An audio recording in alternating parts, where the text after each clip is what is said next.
Hello student, स्वागत है आपका हमारे यूट्यूब चैनल मैथ इंडियंस में। कक्षा 12 गणित में इस समय हम लोग पढ़ रहे हैं 7वां चैप्टर समाकलन, इंटीग्रेशन। और भाई आज के इस वीडियो में आपको हम पढ़ाने वाले हैं एक्सरसाइज 7.5 का सवाल नंबर 7। भाई आपको पता होना चाहिए कि इस वाली एक्सरसाइज में हम समाकलन करने के लिए आंशिक भिन्नों का प्रयोग कर रहे हैं। तो भाई सवाल नंबर जो 7 है वहां पर हम पहले आंशिक भिन्न करेंगे और उसके बाद हम लोग समाकलन करने वाले हैं। पहले भाई सवाल को पढ़िए। लिखा है एक्स अपॉन में है एक्स स्क्वायर प्लस 1 इंटू में है एक्स माइनस 1। ये वाला सवाल भी थोड़ा सा अलग है बाकी सवालों से। देखो क्यों।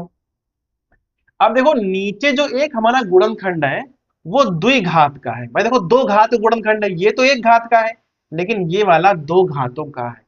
एक और प्रॉब्लम है कि भाई दो घातों का है तो इसके हम और गुणनखंड भी नहीं कर सकते हैं। भाई कभी कभी होता है कि दो घातों का है, उसको आप तोड़कर गुणनखंड कर दो तो भाई दो गुणनखंड एक घात के बन जाएंगे, लेकिन यहां पर ऐसा नहीं हो पाएगा। ये दो घात का है तो ये दो घात का ही रहेगा। तो अगर कोई नीचे गुणनखंड दो घात का है तो हम उसे कैसे मानेंगे आंशिक भिन्नों में। तो भाई यहां पर ना बहुत ध्यान देना। देखो अगर कोई चीज द्विघात की है तो उसे हम थोड़ा सा अलग मानते हैं, इस प्रकार से हम मानेंगे। बहुत ध्यान दीजिएगा। वैसे तो हम मानते हैं a upon plus b upon plus c upon ऐसे करके, लेकिन अगर दो घात का है तो हम मानेंगे ए एक्स प्लस बी अपॉन उस चीज को केवल। ये वाला एक घात का है तो इसको वैसे ही मानो जैसे आप पहले मानते थे। ठीक है, फर्क कहां पे आया? फर्क आया है जो दो घातों का है उसे हम ए एक्स प्लस बी की तरह मानेंगे। अगर ये वाला भी दो घातों का होता, मान लो ये वाला भी दो घात का है, ये वाला भी दो घात का होता तो हम कैसे मानते? सी एक्स प्लस डी कर देते। इसको ए एक्स प्लस बी, उसको सी एक्स प्लस डी करके मानते। ठीक है, इस प्रकार से मानते हैं। तो दो घातों वालों को ऐसे मान दिया, जो नॉर्मल था उसको सी अपॉन करके। हल वैसे ही करना है, तरीका वही है कि आपको ए और बी के मान निकालने हैं कुल मिलाकर। देखो यहां हो जाएगा x upon x square plus 1, यहाँ एक्स माइनस 1। यहां ना आपको एलसीएम लेना है, एक्स स्क्वायर प्लस 1 और एक्स माइनस 1। देखना ए एक्स प्लस बी, भाई इसकी गुणा यहां होने वाली है तो यहां हो जाएगा एक्स माइनस 1, वहां पर सी इंटू एक्स स्क्वायर प्लस 1। इस प्रकार से हो जाएगा। ये और ये वाला आपका कैंसिल हो जाएगा। इस लाइन को ना हम दोबारा उतार लेंगे। एक्स बराबर यहां हो जाएगा ए एक्स प्लस बी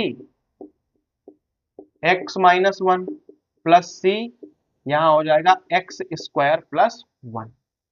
देखो अब जब इस प्रकार से बनेगा ना तो आप डायरेक्ट तीनों ए बी और सी के मान नहीं निकाल पाओगे। तो हम क्या करेंगे, पहले ना किसी एक को जीरो कर देंगे। देखो होता क्या है, अगर आप इस गुणनखंड को जीरो करोगे तो यहां से आप x का मान निकाल सकते हो, लेकिन अगर आप इस गुणनखंड को जीरो कर दोगे तो यहां से आप x का मान नहीं निकाल पाओगे, क्योंकि यहां से x का मान काल्पनिक संख्या बन जाएगा। तो हम यहां तरीका बदलेंगे। तो पहले हम इसको लेकिन जीरो करके देखेंगे। देखना पहले यहां लिखोगे x माइनस 1 बराबर जीरो, अर्थात x बराबर 1 पर। भाई ये तो हम कर सकते हैं क्योंकि यहां हम x का मान निकाल सकते हैं। अब जीरो करोगे देखो ये वाला पूरा पोर्शन जीरो हो जाएगा, केवल c वाला बचेगा। तो यहां c का मान तो निकल आएगा। यहां 1 बराबर c 1 प्लस 1, भाई यहां 1 प्लस 1 हो जाएगा। तो इधर दो हो गए ना, तो c का मान आ गया 1/2। देखो c का मान तो बड़े आराम से निकल आया। अब आप भाई सोचोगे कि a और b के मान कैसे निकालेंगे। देखना x बराबर यहां ना गुणा करो, ए एक्स स्क्वायर माइनस ए एक्स, फिर b से करो बी एक्स माइनस बी, यहां गुणा करो सी एक्स स्क्वायर और प्लस सी। अब देखो यहां पर क्या करोगे, यहां पर जो एक जैसे हैं उनको आप एक साथ कर लो। जैसे x बराबर, देखो जो एक्स स्क्वायर वाले हैं उनको आप पास पास करो और कॉमन निकालो। तो यहां था एक्स स्क्वायर, यहां था एक्स स्क्वायर। ठीक है, फिर आप x वालों को पास पास कर लो। यहां माइनस ए है, यहां बी है, तो माइनस ए और प्लस बी। और जो बिना एक्स वाले हैं उनको भी आप इस प्रकार से लिख दो।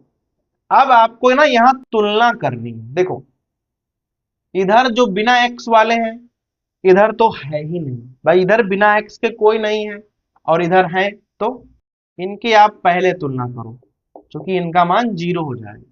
क्योंकि भाई इधर बिना एक्स वाला कोई है लेकिन इधर तो कोई है नहीं, तो बराबर में 0 जाएगा।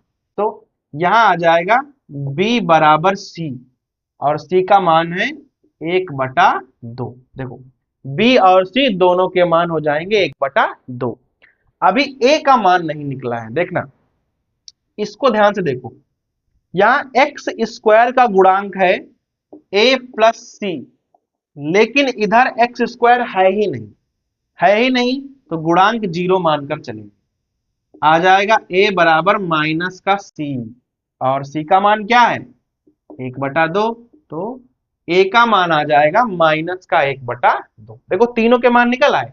तो एक मान तो आप 0 करके निकालो भाई, दूसरा और तीसरा मान आपको गुणा करके और फिर तुलना करके निकालना होगा। तो इस बात का यहाँ भाई ख्याल रखेंगे हम लोग। अब सवाल को भाई मान रखकर देख लो क्या लिख सकते हैं हम लोग। देखो सवाल को हमने ये माना हुआ था, तो यहां आप भाई दोबारा लिख लो x upon x square plus 1 x minus 1 बराबर a का मान क्या है माइनस का 1/2, तो माइनस का 1/2 x और b का मान क्या है 1/2 अपॉन में क्या आ जाएगा एक्स स्क्वायर प्लस 1, फिर है प्लस सी और सी का मान है 1/2, यहाँ 1/2 और भाई अपॉन में क्या आ जाएगा एक्स माइनस 1। इस प्रकार से जाएगा। देखो तो जो ये सवाल था उसको जो हमने आंशिक भिन्नों में तोड़ा तो वो कुछ इस प्रकार से बन गया है।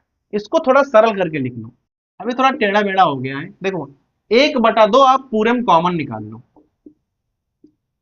अब देखना ऊपर क्या बनेगा, ये माइनस का एक्स है तो plus 1 upon x square plus 1 और वहां बनेगा 1 अपॉन एक्स माइनस 1। इस प्रकार से बनेगा। इसको भी हम अलग अलग करके लिखने वाले हैं, देखना ऐसे minus x upon x square plus 1, फिर 1 अपॉन एक्स स्क्वायर प्लस 1 और 1 अपॉन एक्स माइनस 1। इस प्रकार से अब आप ना इसका समाकलन आराम से कर सकते हो, देखना कैसे।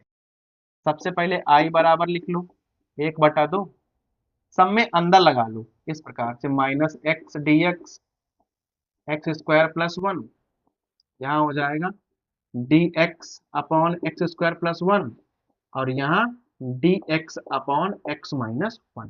देखना 1/2 को बाहर लिखो, पहले हम इसका करने वाले हैं, सबसे आसान इसका है तो इसका हो जाएगा log x माइनस 1 प्लस इसका भी आसान है dx upon 1 plus x square, direct formula होता है tan इनवर्स x का। बस इसका थोड़ा सा कठिन जाएगा, देखना कितना कठिन जाएगा। देखो इसको आप कैसे लगाओगे, इसको हम लगाएंगे मान कर। अब देखना मान कर कैसे लगाएंगे, इतने में देख लेना बस।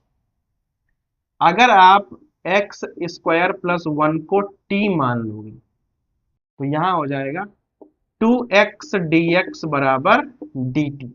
2 को आप उधर ले जाओ तो x dx बराबर क्या हो जाएगा हाफ dt, और देखो ऊपर लिखा है x dx, तो यहाँ प्लस के बजाय आप माइनस लगा लो क्योंकि माइनस तो बाहर निकल आएगा, हाफ बाहर निकाल लो, ये हो जाएगा dt अपॉन t।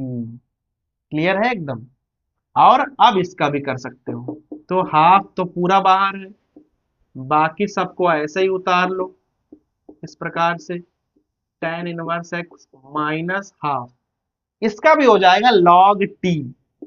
तो log और t का मान हमने डायरेक्ट रख दिया है। लो सबका समाकलन एक ही बार में हो गया। तो अगर आप आंशिक भिन्न सही से कर पा रहे हो तो जब सवाल यहां पर आकर बनता है ना समाकलन वाला, तो वो काफी आसान हो जाता है क्योंकि इस प्रकार के समाकलन आपने बहुत आराम से पिछली प्रश्नावलियों में किए हुए हैं। तो जब तक इतना सवाल नहीं बनता है, अर्थात जब तक आंशिक भिन्न नहीं होती सवाल आपको कठिन लगने वाला है। जैसे ही आंशिक भिन्न हो जाती है तो आप समाकलन आराम से कर सकते हो। तो आंशिक भिन्नों में जो ये वाला तरीका है, जहां पर नीचे वाले गुणनखंड में दो घाते हैं और उसके हम गुणनखंड नहीं कर सकते हैं, तो उसे हम इस प्रकार से मानेंगे। भाई इसको आप विशेष रूप से नोट कर लेना, ठीक है। तो भाई ये हो गया हमारा सवाल नंबर 7।